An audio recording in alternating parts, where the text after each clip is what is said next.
Hi everyone. আজকের ভিডিওটা একটু অন্যরকম, কারণ আজকে আমরা কথা বলবো ডেইলি লাইফের একটা খুব ইম্পর্টেন্ট বিষয় নিয়ে, সেটা হচ্ছে ডেন্টাল কেয়ার। আর এই বিষয়ে বিস্তারিত জানার জন্য আমরা চলে এসেছি মালদার খুব ট্রাস্টেড একটা ক্লিনিকে, স্মাইল ওয়ার্ল্ডে। এবং আজকে আমাদের সাথে এই বিষয় নিয়ে বিস্তারিত আলোচনা করবেন ডক্টর এ.কে. সাহা। নমস্কার। তো ডক্টর, প্রথমেই যেটা আপনার কাছে জানতে চাইবো, খুব বেসিক একটা প্রশ্ন, সেটা হচ্ছে আমরা দাঁতের যত্ন কিভাবে নেব, মানে শুরুটা কিভাবে করা উচিত? এটা একটা খুব কমন প্রশ্ন, যেটা আমাকে অলমোস্ট প্রতিদিনই আমাদের বিভিন্ন পেশেন্টরা জিজ্ঞেস করে থাকে। কয়েকটা জিনিস, দাঁতের যত্ন এমন বিশাল কিছু নয়, কিন্তু জিনিসটা রেগুলারলি করতে হবে। কি দিনে দুবার করে ব্রাশ করতে হবে, অবশ্যই সকালে এবং রাতে খাওয়ার পরে প্রেফারেবলি।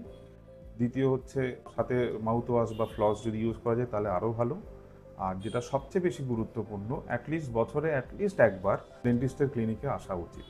তাহলে কি হয়, আপনার যে কোনো সমস্যা আমরা শুরুতেই জিনিসটাকে ধরতে পারি, তাহলে সেই প্রবলেমটা সেখানেই সলভ হয়ে যায়। এবার সেটা যদি কোনো ব্যথা আসা বা কোনো প্রবলেম আসা অবধি ওয়েট করি, তাহলে সেটা থেকে আরও বড় আকারে কিছু হয়ে যায়। সেই জন্য অ্যাটলিস্ট বছরে একবার করে আসা উচিত। খুব বেশি মিষ্টি, কোল্ড ড্রিঙ্কস, এই সব জাতীয় জিনিস, অ্যালকোহলিক টেন্ডেন্সি বা গুটখা, খৈনি, এরকম মাদকদ্রব্য একটু এড়িয়ে চলবেন, তাহলেই ঠিক থাকবে। এইটুকুই, আর কিচ্ছু নয়, কিন্তু রেগুলারলি মেনটেন করতে হবে। ঠিক আছে?